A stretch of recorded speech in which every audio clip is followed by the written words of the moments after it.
let's talk about your role as a consultant and what is the kind of relationship between you and your client when you have a productized consulting business, so that you don't go too much into the weeds, and being stuck and kind of involved in the client's business. And then you also don't remove yourself too far so that the client doesn't get the results, right? So you, again, have to strike a balance on it. Um, but the important piece is that in a productized consulting approach, you want to think about your business as it's no longer a freelancing business, and it's not a done for you business. It's a done with you business with a lot of weight being put on the client versus you doing the work. Your side of the work is a productized consulting, means you have exercises, worksheets, tools, pre-coded videos that help the client achieve the goal. And then anytime that you take something and put it on your plate, as in like delivery for the client, you remove from having a productized approach to things, right? So productization of consulting in that sense means that you pre you do things up front. You have exercises and worksheets and tools and other resources and assets that guide your client and support your client in achieving the goal.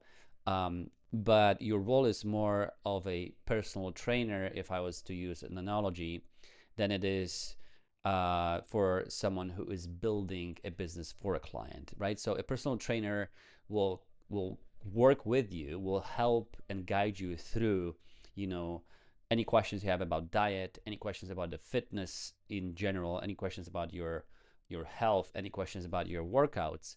But it is you who now has to follow the guidance, and you are the one who has to cook the meal based on the a recipe that the personal trainer gave you. You are the one who has to show up at the gym. You are the one who has to put the reps in. The consultant can show you, the personal trainer can show you how it's done properly. They will guide you towards achieving the goal of whatever the goal is, losing weight, getting abs, building muscle, whatever that is. But it is you, it's on the client to actually deliver and put the work in, right? So your job as a consultant is to be a sort of a personal trainer, right? And so I got a lot of questions on this topic from my clients. I'll be looking at the notes here, and so make sure I'm not missing anything. Um, you will find in terms of the different dynamics, and different clients will behave differently. You will find that some clients will ask you to review their things and approve things, and while there's nothing wrong with doing a little bit of that, but you need to create an understanding and an expectation that it's their business, it's on them. You are the personal trainer, you are the teacher, but they're the owner of the business. They have to put the work in, and they have to make the managerial decision whether something that they're creating is good or bad, right? Obviously, you should provide feedback saying like, well, I don't think this is up to par. I don't think this is ready. But in the end, you cannot take the responsibility for the reps. If you see that someone is doing the rep incorrectly, you have to correct them. You say, well, you're not doing this right. But the amount of effort they put into that, and whether they show up or not, it's on them, right? So for example, if when I give my clients exercises and worksheets, if they do those incorrectly, I will tell them this is not done correctly. But then it's up to them to decide whether the substance of it is done properly, whether this is the outcome of it is done properly, in a sense of they're the experts. Like I have people who are in different industries, right? I am not the expert in that industry. I don't know necessarily how the outcome should look like when it comes to the substance. For example, if you're in media buying, I used to run 3 marketing agencies. I know exactly what the output should look like. But if you're a fractional CTO, I wouldn't know if you are Michelin, a chef, I wouldn't know what the outcome is for you, right? So it's up to you as the expert, subject matter expert, to make an educated decision whether this is a good output or not, and you have to validate that through the experience that you have, right? It's not my role. i'm I'm not here to approve anything. I'm here to guide you through things. I'm here to course correct if you go the wrong direction, but I'm not here to approve. And I'm not like a teacher at school saying like, a good grade or bad grade and you do better, right? So that's an important piece there. I mean, obviously, my job as a consultant is to push my clients, keep them accountable, push them a little bit so that they put the work in. The the the more productized your business is, meaning like you have the videos and worksheets, whatever, the better it is for you, easier it is for you. When there's a question, let's say you have a coaching calls, when there's a question, you always want to be in a position where you point to a module or a video or a Google sheet that will handle that question versus you needing to go into your zone of genius and respond on kind of on demand. At the same time, you have to listen to feedback. You have to listen for clues of like what people really need in order for them to achieve the goal. So obviously you cannot be falling in love with your product and never updated it. Obviously you have to do a bit of R&D, research and development, when it comes to the product, and keep improving the product there as well, right? So another thing is that a lot of people who will join your programs, they will a weird kind of situation happens, and that's I call it I use an analogy of buying shoes.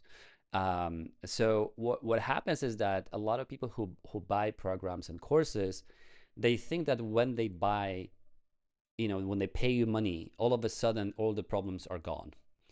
And to use that kind of shoes analogy, think about, let's say you need sports shoes. Let's say you need new Nike shoes, right? Your old shoes are gone, destroyed, whatever. And so you need new shoes. That is the challenge that you have. That's the problem you need to fix. So you go to the store, you buy new shoes, and by going and buying those shoes, you all of a sudden have solved that problem, right? I didn't have shoes, now I have shoes, problem solved. I put them on, we're done. And the same kind of mindset is applied by people who are buying programs, consulting programs. They have a problem, for example, not getting leads, and they buy a consulting program that helps them get leads. And in their head, the moment they purchase the program, their problem disappeared. All of a sudden they have leads. It's not that simple. What happens in this case is that when you purchase the program, you get access to the solution. You don't have the solution yet. You get access to the solution. You have to put the work in. You get access to your personal trainer. You have to put the reps in. You have to show up. And so that expectation is very important to be built and to be delivered to your client when they join your program, because otherwise there will be an expectation that you are the delivery person, and that will put you in a situation where you do have a done for you program and an agency where you deliver a service, when you do actual press the buttons for the client, which is not something that you want in a productized consulting approach, right? So the more weight you put on the client, and the more you push the client, and then the more you are clear on the expectation, the easier the relationship will be, and the better results will be for the client as well, because you don't want to have the mismatch of expectations, right? So so there's that. And then if there's a question from the client, you don't want to answer the question for them. Like you don't want to if you see a client is not putting the reps in, you obviously cannot drop on the floor and do the reps for them, because your job is to build a muscle, to teach them how to build the muscle. This is a done with you solution, and so that means you are helping them to gain the skill, to learn how to do things, to expand and develop and grow, to become a better founder, better entrepreneur, right? So if you keep on doing things for them, they will never build that muscle, right? So you can't take that away from them in that sense, right? So there's a few things that you want to make sure that you have in place when it comes to kind of pushing on that, pushing the client to do the work. When the client, so what I like to do for my calls is that we have a structure in the call where I'm asking, it's not a kind of like a free fall, questionnaire, ask me anything type of thing. In a sense it is, but also I require my clients to go through a framework, if you will. Like, what am I working on, right? So you explain what you're working on. Then I want you to tell me, okay, well, this is what I'm working on. This is my goal. These are the 2 or 3 things I have tried to achieve the goal, and I failed for that and that reason. This is what I'm struggling with, and this is what I need help with, right? And so that alone creates a situation where it's not that the client goes like, oh crap, I don't know how to do this, and they just show up on the call and ask you a question. We want them to think and put the reps in and go through the exercises and tools and videos, and then go back to you and say, okay, Mike, I do have a problem. This is my goal. This is what I'm trying to achieve. I already have tried these 2 things. They didn't work for that reason. And so now I'm kind of debating whether I should do this or that. And what do you think? And if you see in this situation, your clients will already have some sort of thinking process happen in the back, of getting ready to ask that question on the call, and they come with some solutions, or at least they have to try something. And what this does, it helps them achieve their goals faster, because they will move faster instead of just coming in and saying and rumbling for 10 minutes about the problem that they have, and at the end you don't even know what the question was, right? They come in for the call prepared with certain steps that I have gone through and tested. And now when we go as a community, and I'm kind of guiding them, facilitating the conversation, we will get to the right answer faster, because we already know that someone has tested something, right? So it's more actionable in that sense. So having a structure, of course, in that sense is very, very important. Also protecting yourself, if you allow your clients to schedule calls, like one-on-one, run like ad hoc calls, protecting your time as well, and not allowing your client to schedule your calls like 48 hours ahead of time, for example, right? So back in the day in my early consulting, and I wouldn't have that kind of boundary, and you would wake up in the morning and like, okay, well, great, now it looks like I have 3 calls in the morning. And you don't want to have that, because then all of a sudden your whole plan for the day goes out of the window, and also you don't have that time to prepare, right? And I constantly see, it's funny how I constantly see as well, my clients, when we have calls on Mondays and Tuesdays, they will send me messages on Sundays and Mondays before the call. They will put the work in right before the call. It's like, uh, it's like as if I was a teacher and I was standing with a stick and kind of like, you have to do the work in, you have to put the work in, like that, like you're a bad student. That's not what I'm doing, but that's actually, kind of the dynamic that happens. Like when people have a deadline, they will put the work in right before the deadline, right? So your job as a consultant is to push them. Your job as a consultant is to keep them accountable. Your job as the consultant is to be what's the word, is to kind of be objective and say if they're not meeting, if they're not putting enough effort into something, right? Your job is to, with no emotions and no feelings around the business, give them an objective, I mean subjective, but like idea around what's happening, where their business is at, right? So that is your role. Like they hire you to help them, not to be, not to kind of be pleasing, not to be constantly agreeing with them. Your job is to objectively tell them, hey, this is not a good idea, or hey, I don't think this, this is the right path, or like, hey, I think you're dropping a ball with this. That is, at least that's what I think, is my job, is to keep pushing people as well, right? And so what pushes people too is when they pay you money, right? And so very often, not very often, always, when you charge more money, you will see that people who paid you more money, they're more, they feel they keep more themselves more accountable. People who invest are invested, right? So if you see, if you paid more money, then you feel like you're losing if you're not putting the work in. If you pay for an expensive personal trainer and you don't show up, you lose the money, right? So a lot of people will work with that kind of motivation, like financial motivation. So the more money they spend, very often they put them way more work in. And you need to, for that also reason, you need to allow people to pay for your programs in different ways. So there's three ways I allow people to pay for my programs. One is payment upfront, and I have two programs. One is the 12 months 100K consultant, my flagship program. And then there's another one that's a 3-month sprint, productizing sprint. Both of these programs have an option to pay upfront. The 3 months is not such a big deal, but if you think about the 12 months program and paying upfront over $30,000, then that means that's like a decent amount of money that they have to put on the table. And you will be surprised how many people will actually go in and say, okay, well, I'm gonna be working with you for a year anyway.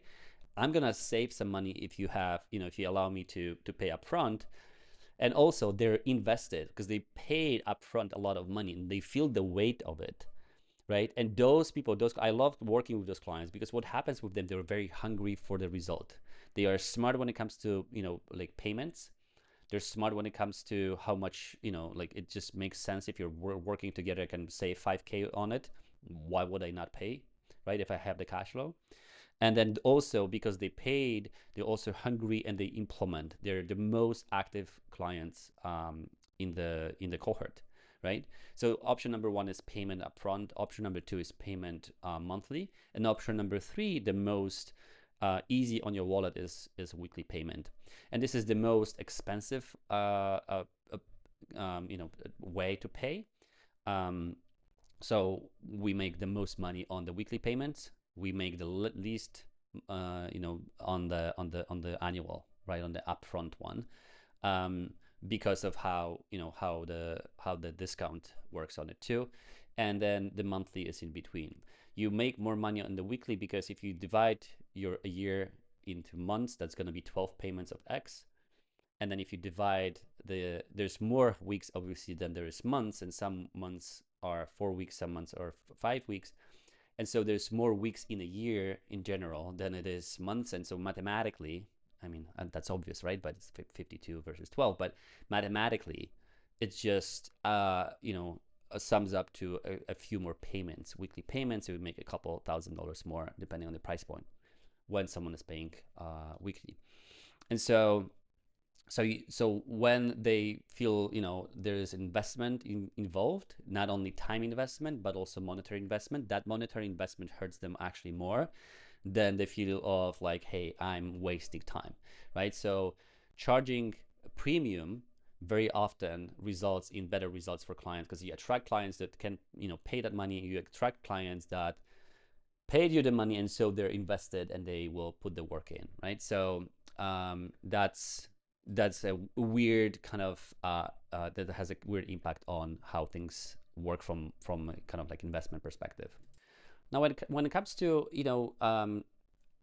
again, the dynamic and what the program is and how it's structured, you need to think about that your programs have to be designed to give your clients a very specific outcome in a very specific time frame, right? Whether that's a sprint or whether that is a long-term program, that doesn't really matter, but it's built so that they get the result in a specific time frame. Now, it might happen that some people will get the results faster, some people will need a little bit more time. So if someone more advanced comes into your business, into your program, they might just kind of like power through a lot of the content quickly and they'll get the results faster. And sometimes some people will need a little bit more time to versus what the program was designed for, right? But in general, the idea behind how we position the program is to say the program is designed to give you this X result in this X time frame, right? Some people will be a little bit faster, some people will be a little bit slower. That's completely fine. You don't obviously don't do discounts if someone finished the program sooner, and then you don't give anything for free if someone needs more time. If they need more time because they were slacking or whatever, traveling, yada yada, that's not your fault, right? So if they want to stay a little bit longer, they then have to pay the monthly. Typically, it's the monthly recurring, a month to month, right? So that brings me to another note on building a business on your terms. Just remember that you are building a business, a freedom first business that is designed for you to work for you. And so if the delivery model works for you, and if it gives results to clients, which I spoke about in the previous video, then because there has to be match, right? Your delivery model has to work for you, and it also has to bring results for a client. It cannot be that you only have a good delivery model and then that delivery model just sucks when it comes to delivery. But in the end, you're building a program on your terms. You're building a business on your terms. And so remember that, and stay true to yourself, and stay true and strong, and kind of stand behind the way you work. Because if you are running a program that's productized and that's efficient, it is efficient for a reason. It is efficient because you have things set up in a certain way. It's like a production. It's like in a factory, right? You schedule or you set up the factory, all the machines and cogs in the machine, whatever. They are set up so that there is a specific outcome that you have designed, that is going to work and was going to deliver that outcome for a client. So if another client comes in and says, I want this differently, if you change things around, then that's going to maybe work for that client, but it won't work for others, and it won't work for you. So what you need to be very, very confident and kind of sure of is that this is the way it works. This is the way it has to be. And if you don't like this dear lead or prospect, then we're not a good fit. And that's what it is, right? So make sure that you're not switching and changing and adjusting to your client. And obviously, if the market needs something else, then you have to rethink the whole delivery model. But if you have a delivery model that's working, if you have an approach that's working, if you have exercises and tools and assets and whatever, then don't change that just because one person wants it differently, right? You are building things on your terms, and you have to be kind of stand strong behind and protect it and defend it, in a sense that so that you can keep on delivering great results for clients. And that is even more important when you have a business that is based on group coaching or group consulting, because then the group cannot be disturbed by just one request. Having said that, always listen to feedback, always pay attention to repeated requests and questions and ideas. If there's more than one question that is not being answered, if you have to kind of answer that every single time or you're on the call, then that means there is a room for improvement when it comes to either you productizing something in a sense of like recording a video on it so you don't have to repeat yourself, or maybe you can improve a piece of your program so that those questions are not popping up again and again. So that would be it. Like, it's kind of like an overview of like what is in a nutshell, drinking from a fire hose, I guess, on the dynamics and what is it, how to create a dynamic with clients and for clients, so that you get to run a business on your terms and your clients get results, and you keep your sanity and there is proper expectations on both ends. I hope this is helpful, and I'll see you in the next one.